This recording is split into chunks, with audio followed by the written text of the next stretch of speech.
Hi, I'm Kat, marketer turned brand storyteller. And I'm Candice, educator turned entrepreneur. And you're listening to Not Nice, Clever. As CEOs and leaders, it's your job to always have the answers, but sometimes you need a little help. Leverage, if you will. We get it. This is the place for you. So wherever you're listening, 5:30 a.m. club at the gym, on your way to your next meeting, or putting out today's fire, let's get into it. In today's mini episode of Not Nice Clever, we are talking about how you can begin to share about yourself and your life on social media without seeming like you are so self-centered or egotistical, because a lot of the times what Kat and I hear from our clients is that they don't want to share about themselves because they feel like they might be coming off as bragging, or they might be turning off potential clientele because they are seeming like they are too into themselves. And so this is really common, especially for people who are just starting out in social media.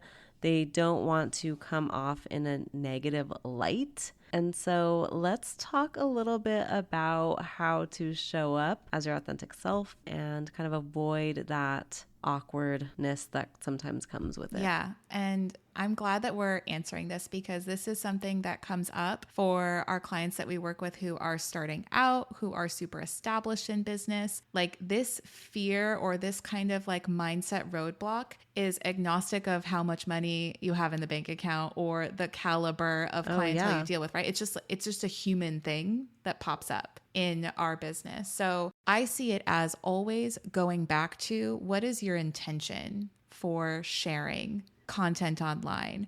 Anytime somebody is struggling to show up authentically, they are wrestling with these fears in their minds. I always level set it with what's your intention? You achieved a certain goal or a certain income level or a certain achievement that was once a dream. Now it's a reality. You want to share it because you are so inspired and energized by it and you want to connect with your community and have them be able to hype you up. I think if the intention is clear to authentically share it, to want to come from a place of just communicating your success and even potentially showcasing that it is possible for people who might be not as far along in the journey. I know this is an intention that I put out whenever I talk about how far I have come.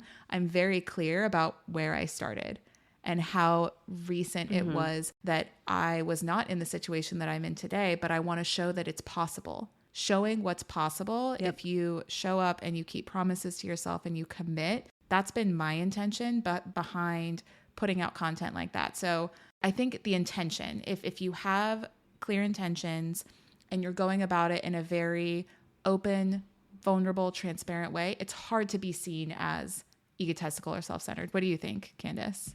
Yeah, I think that's absolutely it, is your intention behind it. And also, you don't have to explain every single aspect of your life either. Like, you don't have to. Maybe you got a new car and maybe it was your dream car. That's great. We love that. We can see you buy your dream car, but you don't have to feel the need to explain, I'm not showing off, like this is my dream car and this is what happened. Like, we don't have to know all the time. But if you're inspired to share how you got to that place, or you're inspired to share because you know that your audience would benefit from it, then great, do that.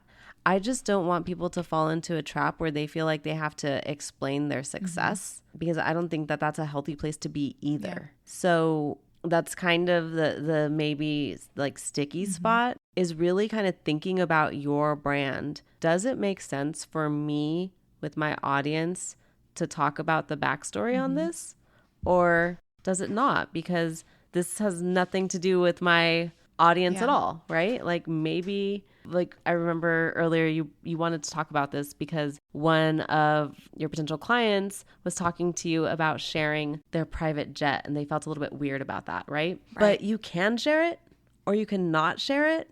But if you're not sharing it because you're worried about what people think, that's a bad reason not to share it. Agreed. If you are sharing it because you're trying to be braggadocious, that's a bad reason to share it.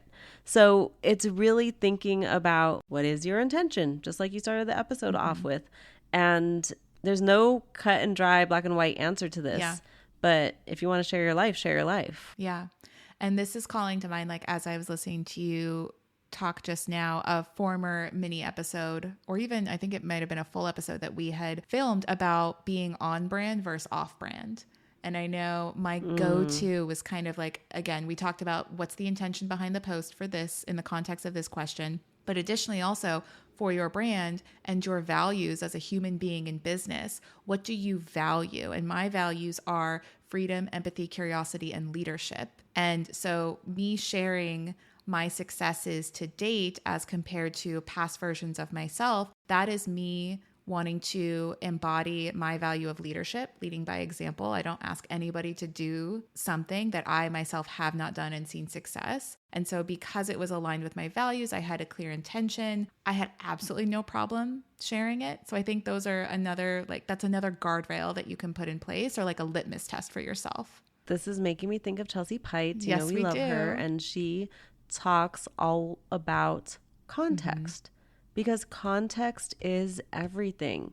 Because where are you flying this private jet to? When are you flying this private jet, right? Like, if you just laid off half of your company and then the next moment we see you flying on your private jet, we might feel a little kind of way about that. That might not be cool. I was about to call somebody out, but maybe I'll refrain. Okay, yeah, maybe we'll refrain. But I just feel like it's about context. I'm not saying that person shouldn't own the private jet. Own the private jet, please. But if you just did something major like that, then think twice before you share, because that might be insensitive, right? So that's an extreme example, but context. Context is everything. I know. I brought this up in a workshop I was doing because everybody's always like, cash is king. That's like the word that cash is king, but context is queen, right?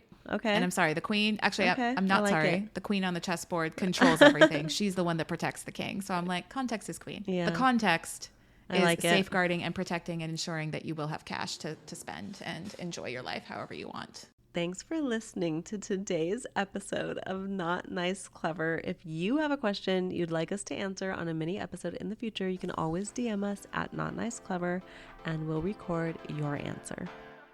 Thanks for joining us on Not Nice Clever. Remember to follow Not Nice Clever wherever you listen to audio. And if you haven't already, drop that 5-star review. Share your takeaways. Tell us your story. We love to hear it. Signing off, you're not so nice, but oh so clever besties that mean business. See you soon.